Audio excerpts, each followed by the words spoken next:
अगर ये बिल्कुल कानून के हिसाब से थे, ये मेरा फ़ोन है, अभी 1 घंटे के बाद मुझे फ़ोन थमाया गया वापस। अगर ये बिल्कुल लीगल थे तो मेरा फ़ोन क्यों लिया?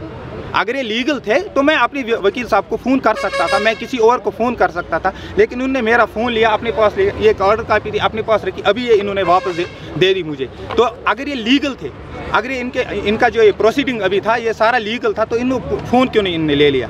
मेरा फ़ोन भी रख लिया, मैं किसी को फ़ोन नहीं कर सकता। तो ये बिल्कुल जो इन्होंने काम किया, ये बिल्कुल सारा कुछ इलीगल हो रहा था। ये सारा कुछ इन्होंने इलीगल किया है, इलीगल वे में इन्होंने इसको डिमोलिश किया, क्योंकि इनको पता है कि हम अभी इनके पास मौका है, हम अभी डिमोलिश करके जाएंगे, फिर देखते हैं कि केस चलता रहेगा।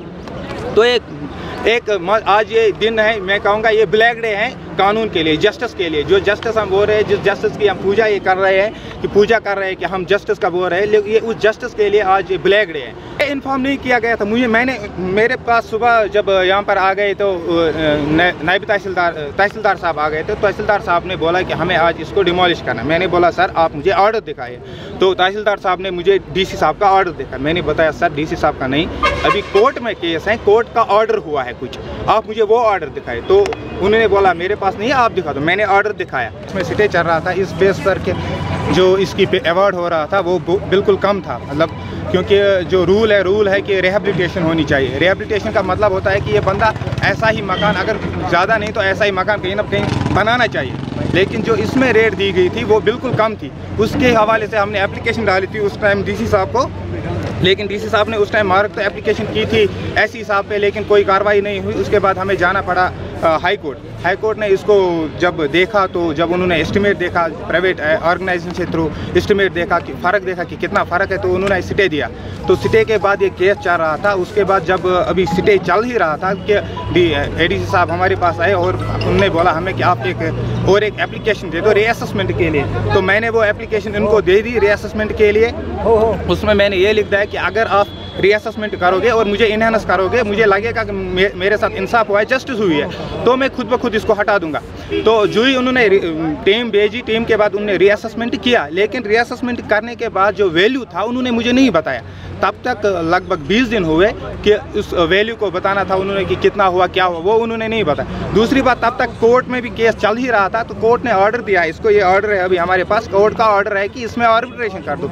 तो आर्बिट्रेशन जो हो रही है वो हो रही है सेक्शन 3G 1956 जो रूल होता है रोड का जो रूल है उसके अकॉर्डिंग होती है। उसमें आर्बिट्रेशन में ये हो रहा है कि उसमें दोनों टीमों को, दोनों मुतरिफ को बुलाना पड़ता है, जो आर्बिट्रेटर होता है। पहली बात ये कि मुझे पता ही नहीं आर्बिट्रेटर कौन है। दूसरी बात ये कि आर्बिट्रेशन हुआ ही नहीं, तो कोर्ट का ऑर्डर ये है ही नहीं कि इसको डिमोलिश कर दो। कोर्ट का ऑर्डर है कि ये आप देख सकते हो कि ये इस पे लिखा है, कोर्ट के ऑर्डर पे ये लिखा है कि इसमें आप डिस्पोज ऑफ हमने केस किया, तो केस जो डायरेक्शन ये दी गई है कि आप इसमें आर्बिट्रेशन कर दो। डायरेक्शन डीसी साहब को दी गई कि आप आर्बिट्रेशन कर दो according to section 3G of the act of 1956 without any further delay. ये डायरेक्शन हुई है। तो डीसी साहब को आर्बिट्रेशन करानी थी पहले, लेकिन उन्होंने आर्बिट्रेशन नहीं की, ना हमें पता है ना कुछ पता है, ये सिर्फ ऐसे ही आ गए। तो उन्होंने किया कि हम इसको डिमोलिश करेंगे। मैंने अपने जो एडवोकेट मेरा है, तो क्योंकि वो अभी यहाँ नहीं सकते, वो दूर के हैं, तो मैंने उनको फ़ोन किया, उनको मैंने बताया, तो उन्होंने क्या किया,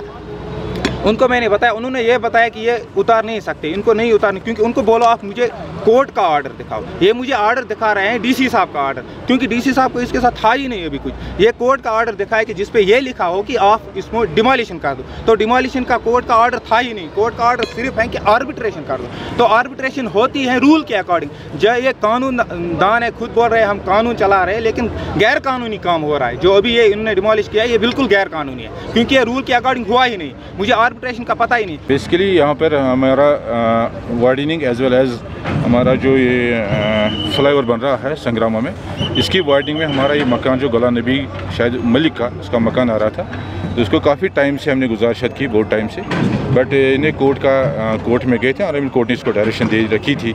एंड उसके बाद ही फिर सब्सिक्वेंटली हमें वर्दी डिप्टी कमिश्नर से डायरेक्शन आई है कि आपने इसको इविक्शन करनी है, सो दैट जो हमारी रिक्वायर्ड हमारी जो विड्थ है हमारे संग्रामा हाईवे के लिए एज वेल एज जो हमारा यहाँ पे फ्लाईओवर बन रहा है, एंड हमें इसको इविक्ट करने करके हमारा तहसीलदार मेरे साथ है, ये उसको हैंड ओवर कर देगा हमारे जो इसके बीकन अथॉरिटीज़ है हाईवेज़ की, ताकि आपको कि माशाल्लाह अच्छा यहाँ पर फ्लाईओवर बन जाएगा और साथ ही साथ की हाईवे की वाइडनिंग हो जाएगी।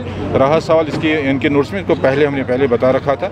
आज से करीबन 1-2 महीने से इसको हम काफ़ी कॉरस्पॉन्डेंस में थे एंड 2 दिन पहले मैंने खुद इनको अपने पास बुला के खुद मैंने इसको बता दिया था 24 घंटे में बेहतर है खुद ही निकाल दे तो ज़्यादा बेहतर है। लेकिन अभी भी हमने यहाँ पे और कुछ डिमोलिशन करनी थी, बट यहाँ पे काफ़ी सारे बुज़ुर्ग हैं, यहाँ पे जो माला कमेटी है, खुद जो हमारा बुज़ुर्ग है गुलाम ये मलिक साहब, तो इन्होंने कहा कि हमें शाम तक टाइम दीजिएगा एंड उम्मीद है हम इनको शाम तक टाइम दे रहे हैं, ये मकान खुद ही गिरा देंगे ताकि हम और इनको नुकसान हमारी तरफ से ना हो जाए एंड साथ ही साथ जो जितनी हमारी एरिया हमें जितना चाहे रोड की वाइडनिंग के साथ वो हमें मिल जाए एंड इसका काम कल से शुरू हो जाएगा। जितने भी हमने आज के टाइम पे जहाँ लगा हमें डिमोलिशन करनी है पहले इनको बता भी रहे हैं, बट सेकेंडली ये भी है कि कश्मीर 2-3 साल से इसकी एक्विजिशन प्रोसेस में है, तो इनको खुद भी पता है कि ये प्रोसेस में आ रहा है, इसको निशाने लग गए हैं एंड कितनी हमने विडत लेनी है, इनके नोट्स में पहले भी है एंड हमें भी ये कोशिश ये रहेगी बिकॉज लोगों की कन्वीनियंस हमें चाहिए,